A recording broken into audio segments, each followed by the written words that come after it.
Good afternoon, everybody. I'm Andy, and welcome to this week's Team Kentucky Update.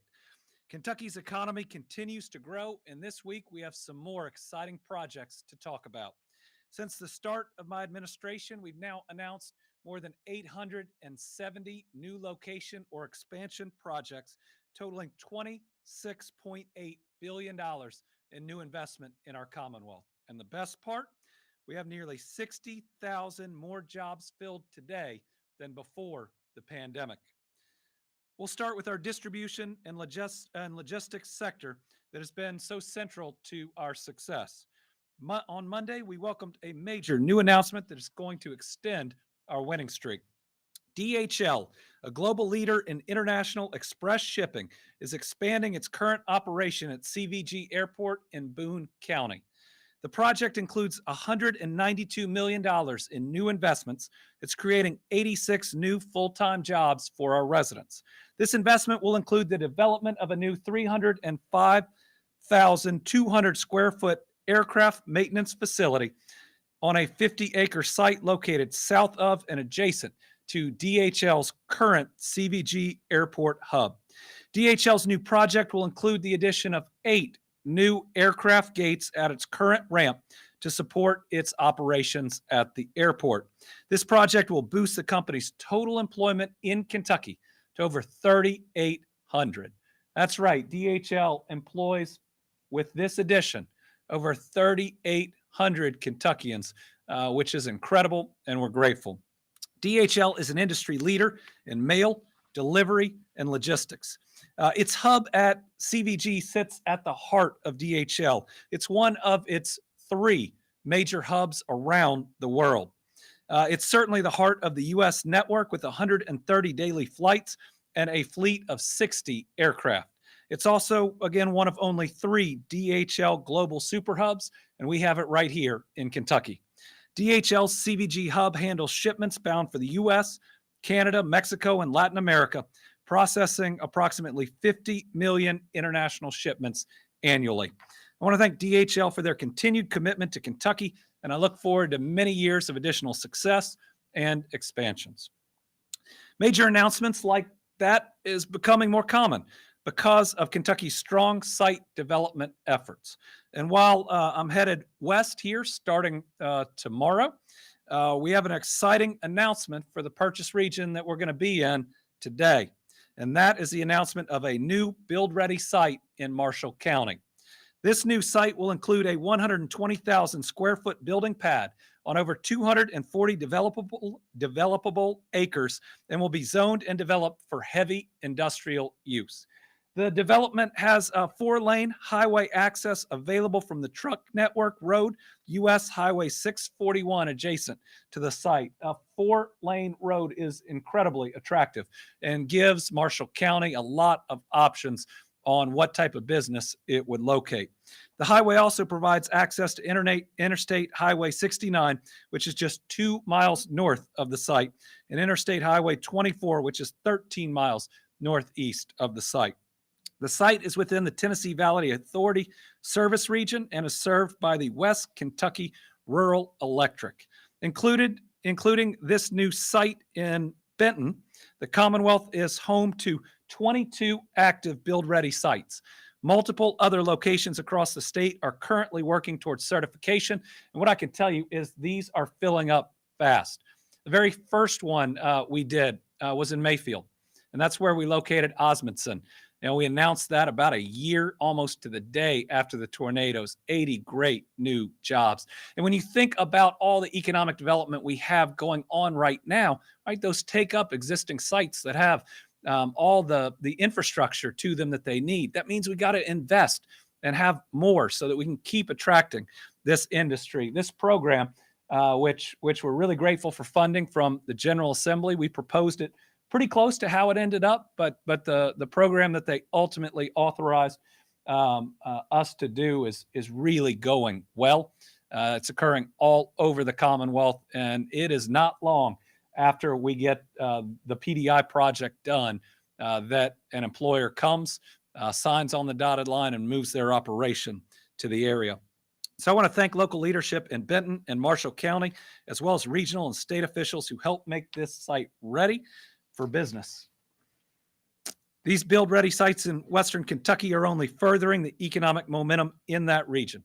Since I took office, just looking at the Purchase region alone, 1,500 new jobs. That includes companies like Osmondson, Jackson Purchase Distillery, Pascal Truck Lines, and Holibus Technologies. So earlier today, this morning, I was also honored to join the team at Heaven Hill in Bardstown to celebrate the filling of their 10 millionth bourbon barrel.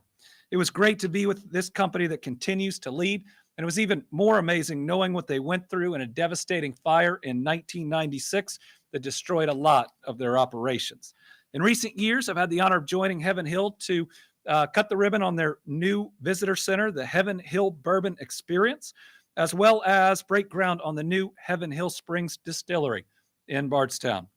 And today, I was excited to join Executive Chairman Max Shapira, along with Presidents Kate and Alan Latz and the rest of the Heaven Hill team and family as they filled that 10 millionth barrel. With Heaven Hill's contributions, our bourbon and spirits industry has grown to be over a $9 billion industry. It employs more than 22,500 people. And certainly we are experiencing the largest growth in the industry that we have ever seen. Last year, we had $2.1 billion of new investment in bourbon. That is $500 million more than the second closest year. This year, already $500 million of new investments.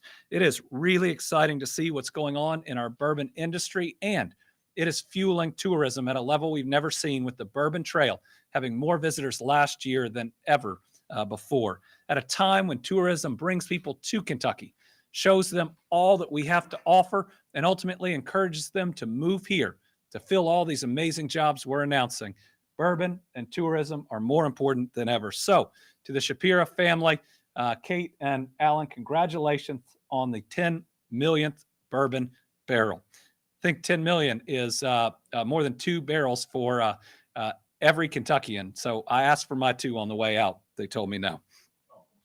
With all these exciting projects going, Kentucky's economic momentum remains strong. And I want to mention some new rankings today for some of our hard-working counties. Before that, think about the fact that we're even being recognized by the toughest critics, which are our bond rating agencies. We've had the first 2 upgrades there in the last 13 years. It was Fitch Ratings in May, and in June, S&P Global Ratings. Each of those said our economy was booming, and booming more than our neighbors, and would be booming into the future. We've also taken top spots, like Site Selection Magazine ranking us number 2 in per capita economic development last year, number 3 in micropolitan economic development, which I believe is the creation of rural jobs.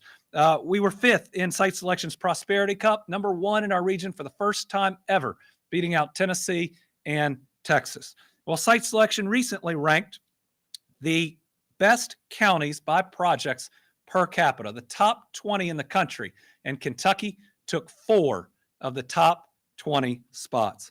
So today, I want to congratulate the counties that ranked in the top 20, and this is from January 2022 to March of 2023 of projects per capita across the entire United States. Number 5 was Todd County with 3 projects, Novellus being the largest, more than $400 million of investment during that period just in Todd County.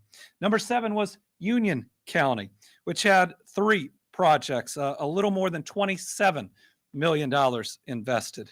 Number 14 was Shelby County, 10 projects, over $500 million of new investment in those 15, 14 months in Shelby County.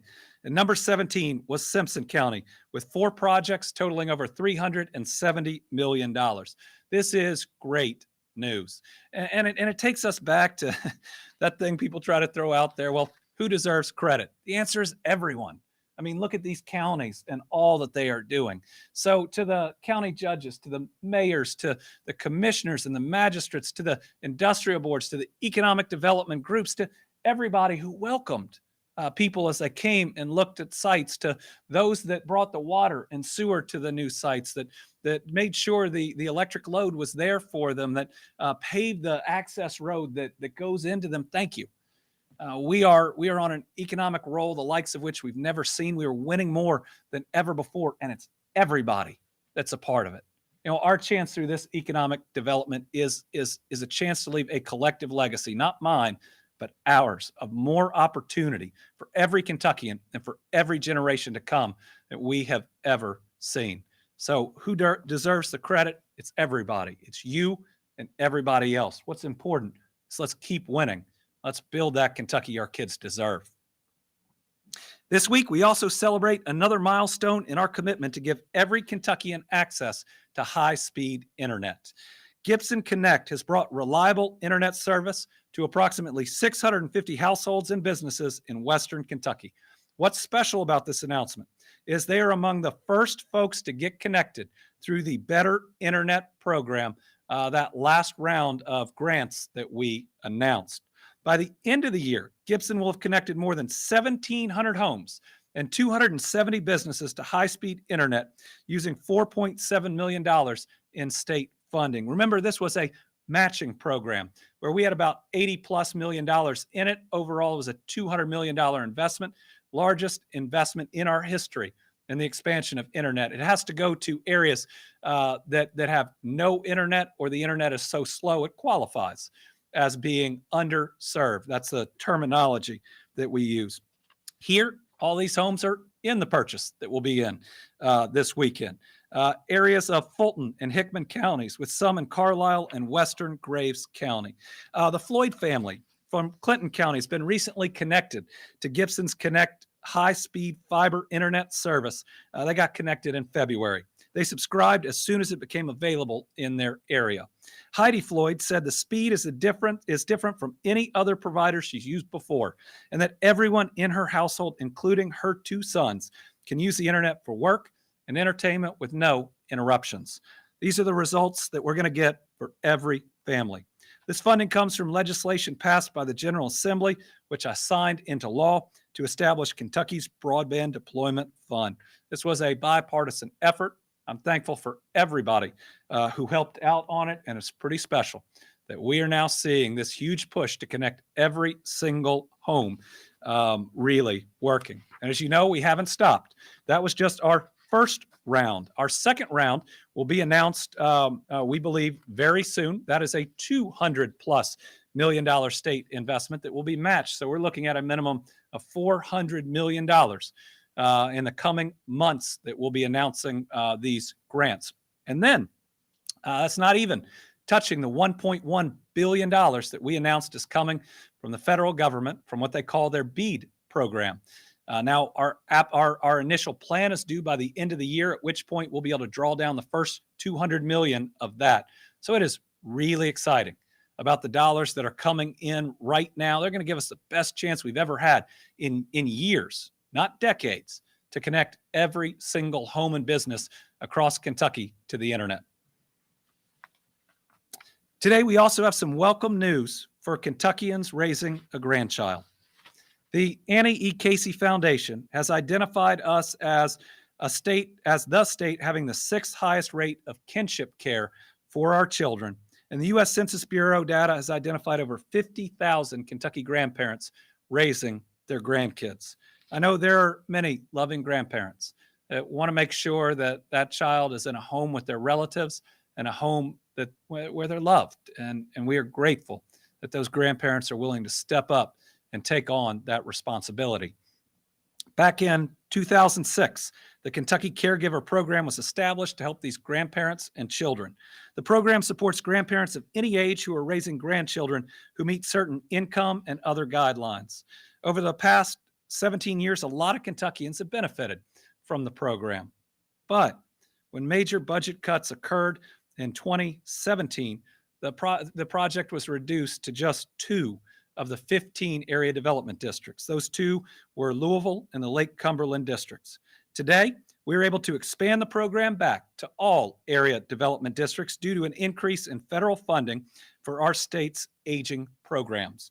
If you are a grandparent raising a grandchild, you can find out if you're eligible to apply by contacting your local area development district or the Department for Aging and Independent Living in the Cabinet for Health and Family Services. Expanding this program back to its original intent is just one way. We want to make sure that every Kentucky child is in a loving home that is stable, that puts them on the path to prosperity, and at a time when we've got a good job, not just here, but coming as well. For every single Kentuckian, we can get healthy enough, educated enough, and trained enough. We've got a chance to do really special things, leaving no one behind, making sure every Kentucky child succeeds. All right, an update on first Eastern Kentucky flooding. We're now down to 74 households sheltered in our travel trailers. They're in 77 total trailers. 95 individuals is what we're down to. That's from over 1,000 that we had at one point. That means people are finding more stable housing. We have 2 individuals still sheltering in 1 hotel, 0 individuals in state parks. Some updates, if we move to the west, FEMA has recently approved $5.6 million for debris removal in Mayfield to cover storm debris removed after the 2021 storms and tornadoes. That's going to bring a lot of relief to that city that deserves it. FEMA's also approved $1.2 million to help Floyd County homeowners move to higher ground. The FEMA Hazard Mitigation Property Acquisition Program, that's what we call the buyout program. That's the program where FEMA is willing to purchase people's homes if it moves them from the floodplain ultimately to higher ground. This is one area where FEMA has come through very well, fastest we've ever seen the program come through. They've now approved 250 properties totaling more than $41.8 million. Over 525 homeowners have requested funding through their county or city government, which submits the applications to the state. Finally, both primarily for the west, but likely to hit the east as well. We're going to have showers and thunderstorm potential starting tomorrow afternoon into the evening and continuing through the end of the week. At this point, there definitely is the potential for flash flooding in the west and primarily in areas that have recently gotten hit by flooding or had too much rain. The fact that we had that much rain may make the potential for flash flooding that much more likely. We can't rule out isolated severe storms or some local heavy downpours, so please be weather aware, whether you're coming out west with us or others, or at any part of Kentucky. This weather system looks like it could impact, so just be careful. Listen to your meteorologist, listen to the radio, make sure you're getting the information you need, and when it's pouring, slow down, wait to go somewhere, wait it out, just make sure you're safe. We lost a Kentuckian, a child of God in recent flooding in Nicholas County. We don't want to lose anybody else. We become so weather aware, especially after some devastating events we've been through. Let's keep it up. Let's make sure we all know where to turn. Let's get the information that we need. And thank you to everybody out there in the news that spreads all this weather information. I do believe that you all are making a big difference, and please keep it up. All right. So I'm excited that we'll be traveling to Western Kentucky over the next, really 3 days. And while we're there, we're going to celebrate some big milestones in the region. First, we're heading to Hopkinsville to share updates on the future of Interstate I-69. It's pretty incredible that right now we're four-laning the Mountain Parkway, building the Brent Spence Companion Bridge, and pushing the I-69 project ahead all at the same time. These are the 3 largest mega projects in Kentucky, and they are all moving forward. People said that these projects were impossible. They worked on them for decades, and we are getting them done. Next, we'll be in Owensboro to cut the ribbon on Yellow Banks Recovery Center. Appreciate all of their work. When you look at us being one of only 8 states to have a decrease in overdose deaths last year, every recovery center is important. And then we're going to break ground on a new project at the Owensboro Riverport Authority. Then on Friday, we're going to have more good news for a town that's so resilient, even though it's been through so much. We're joining the Hope Initiative to hand over the keys to 5 new homes in Mayfield. These are going to amazing families that have worked hard for this fresh start after the huge challenges they faced after the tornadoes hit in December of 2021. I'm proud to say we're supporting this initiative with $5.4 million from the Team Western Kentucky Tornado Relief Fund. That's for a larger group of houses than just those five, but it's a big neighborhood. I mean, where we are right now, a year and a half after us, we're not building homes, we're building whole neighborhoods where you can stand and see 10, 11, 12 homes coming up all at the same time. It's really exciting to see, and thank you to everyone from the Hope Initiative, Homes for Hope, Habitat for Humanity, the Fuller Center, everybody else, His House Ministries, I believe, and so many more that are doing such incredible work. For long-term recovery efforts in Mayfield, one of the biggest needs has been to find housing for renters whose homes were lost or destroyed by the tornado. Friday's dedication ceremony represents one more step forward towards that goal. It's going to bring a lot more hope to a community that lost so much but now sees the rebuilding occurring. As I've said from the very first morning that I visited in December of 2021, we're not going anywhere. We're going to rebuild every home. We're going to rebuild every life, and we're going to bring more opportunity to the region. Since those tornadoes, I believe we've announced more than 500 new jobs in the Mayfield, Graves County area, and we're going to keep it going.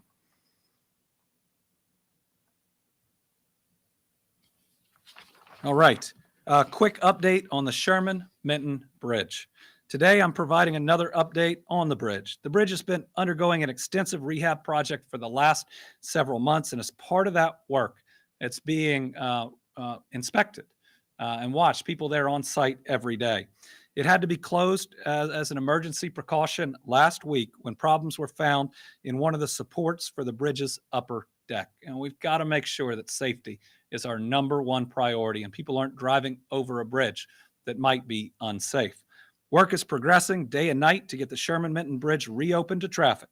We thank everyone who's working hard on the repair, including those working to secure the equipment and materials needed for repairs, some coming as far away as Texas.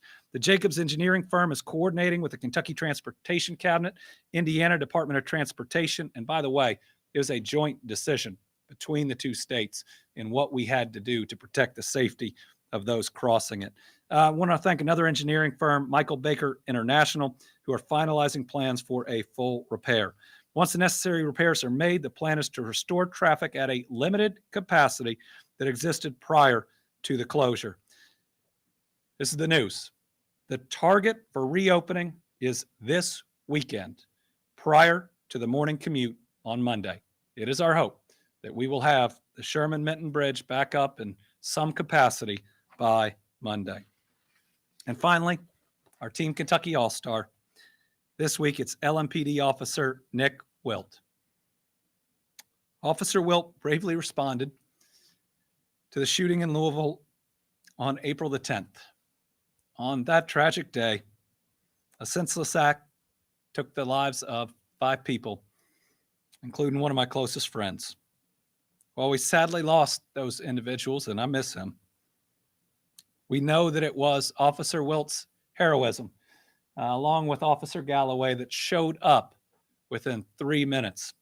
That saved the lives of so many people, including more people I'm proud to call my friend. If it wasn't for Officer Wilt, that day would have only been tragedy, and I wouldn't have been able to walk inside the ER and shake the hand and give a hug to a couple people that I care so much about. And Officer Wilt truly showed a full level of bravery, running towards gunfire to try to make sure that no one else was hurt. He was injured that day. He was in critical condition. I remember sitting with his family that day, and it was dire. But with the healthcare heroes at U of L Health and him, my goodness, you want to talk about strength. You want to talk about somebody who has made a miracle happen. He is a living miracle of God, but he deserves so much credit for pushing every day, for working with the team that is there. And let me tell you, our prayers were answered. He has a great family around him. I got to spend some time with them before he was released, and he could not be in better hands, people that truly love him. It was an incredible day to see him get to go home. He wanted to take a nap and he wanted to steak dinner, and I'm pretty positive he got both. And I was honored to shake his hand, meet that family, and also personally thank him for what he did that day, and the fact that a lot of people I care about are still alive because of him. So, Officer Wilt is this week's Team Kentucky All-Star. With that, we got a full house in here today, and even more on the phone. So we'll start in the order that people signed up. Tom Latek. Thank you, Governor. I got two for you, if I may, please. First one, going to give us any kind of a hint as to your remarks Saturday at Fancy Farm? And the second? Well, after you answer this one, this will be a follow-up. Oh, we you know how we do things here, Tom. Listen, Fancy Farm is supposed to be good fun, a time where people throw out zingers, but it also ought to be the time where people tell the Commonwealth of Kentucky what they'll actually do as governor. Now, the most important thing for a governor to do is get things done. And you look at the things that we're getting done. We're building the Brent Spence Companion Bridge, four-laning the Mountain Parkway, and the I-69 project all at the same time. We've announced record amounts of jobs. We continue to push for the big raises that our educators deserve. What you're going to hear from me is vision. And I'm pretty sure what we're going to hear from the other side is division. My follow-up, if you would, is Barbie or Oppenheimer? Yeah, see, I keep getting the Barbie and Oppenheimer question, and I've never felt this far behind the times. I've been pretty busy, so I'm still trying to figure out. I've been told both are very good movies, and I know for the internet this is the wrong answer. Bodie. Thank you, Governor. Does Jason Glass's departure, does that help or harm your campaign for reelection? Oh, I don't look at Jason Glass's departure as having any impact on the campaign. What it does have an impact on is our ability to get the very best education commissioner for the people of Kentucky. You know, the legislature spent really years, especially after Kara, trying to create a framework to have a truly independent commissioner of education, to try to shield them from the politics of the day. And sadly, the politics of the day are about not just attacking Jason Glass, but accusing classroom teachers all over the state of doing things that, of course, they're not doing. And it was attacks built on lies towards all of our educators, and it's just not right.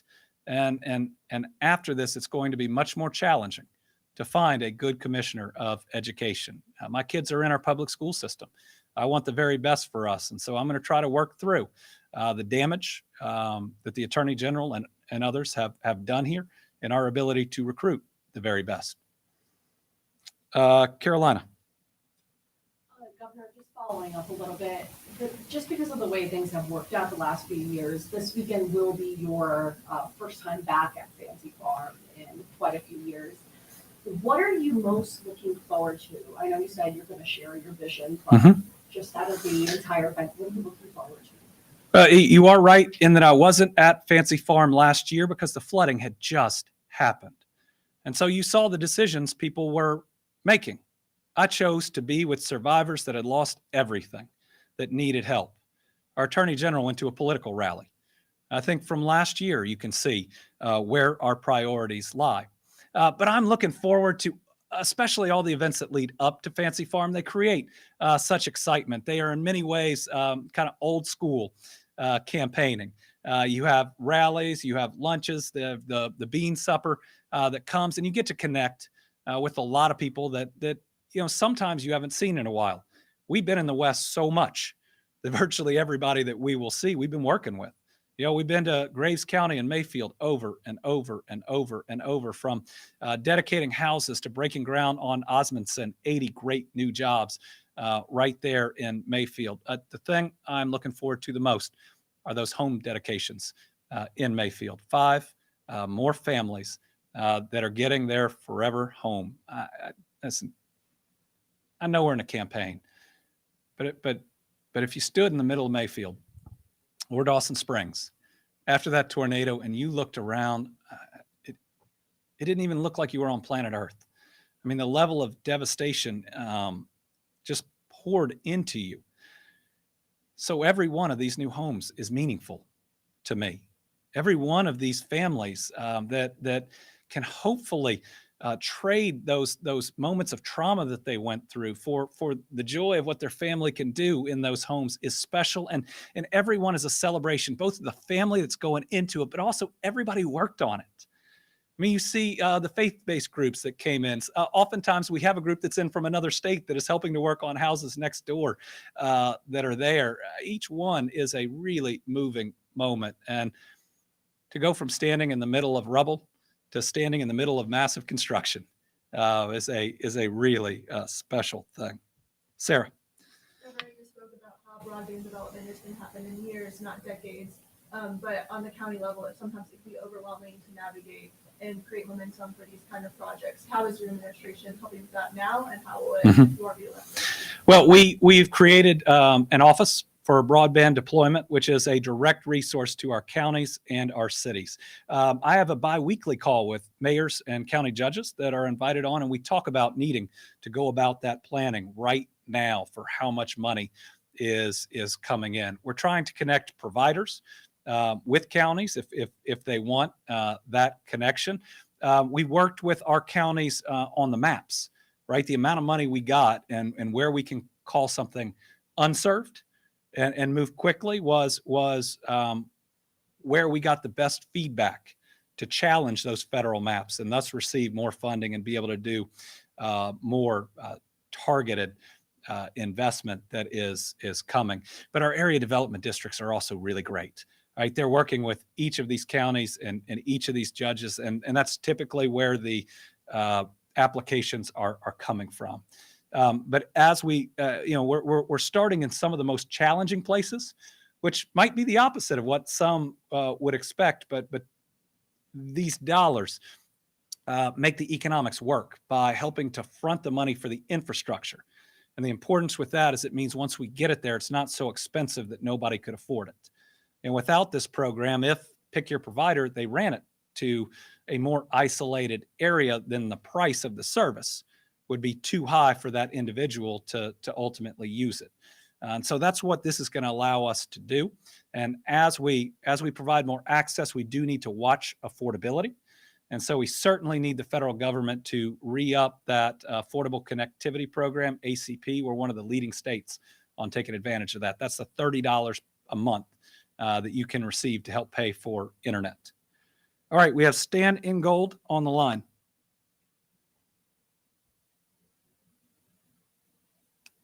Thank you, Governor. So App Harvest last week announced they were filing for Chapter 11 protections. This is a company that you and a lot of other people have been talking up and pulling for.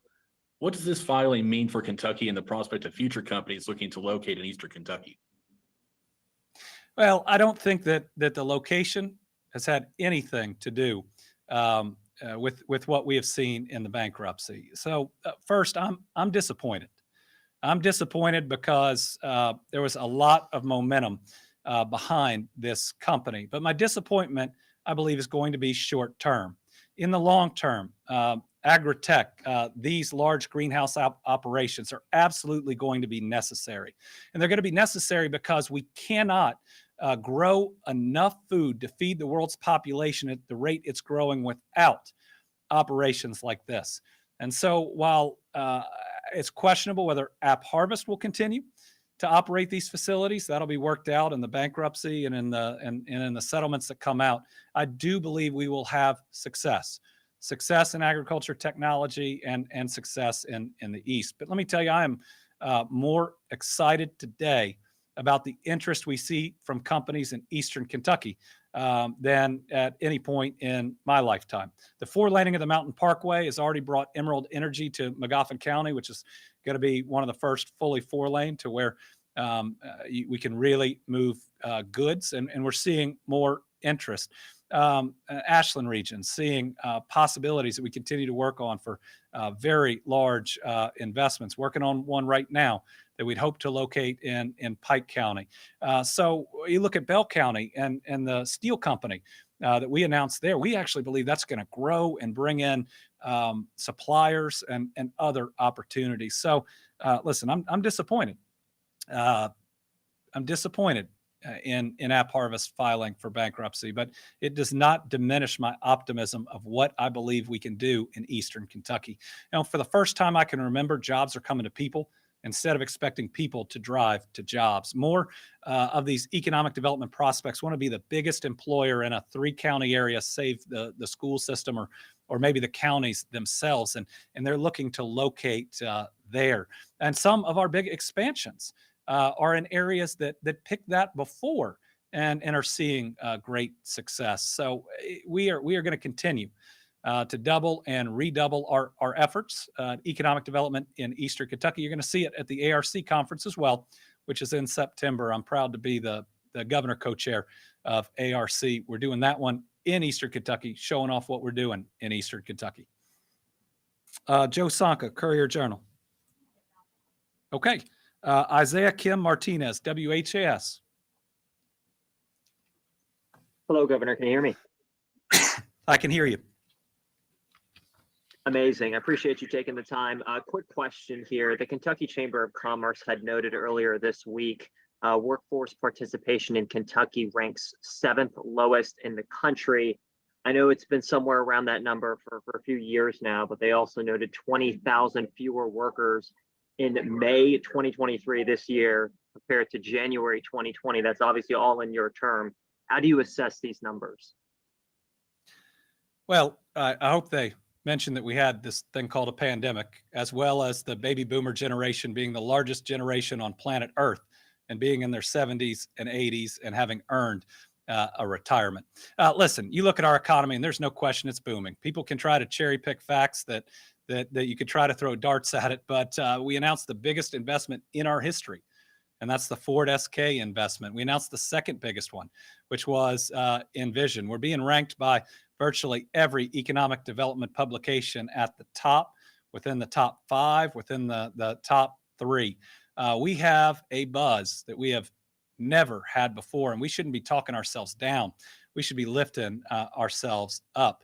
I'm trying to recruit the top 100 companies in America.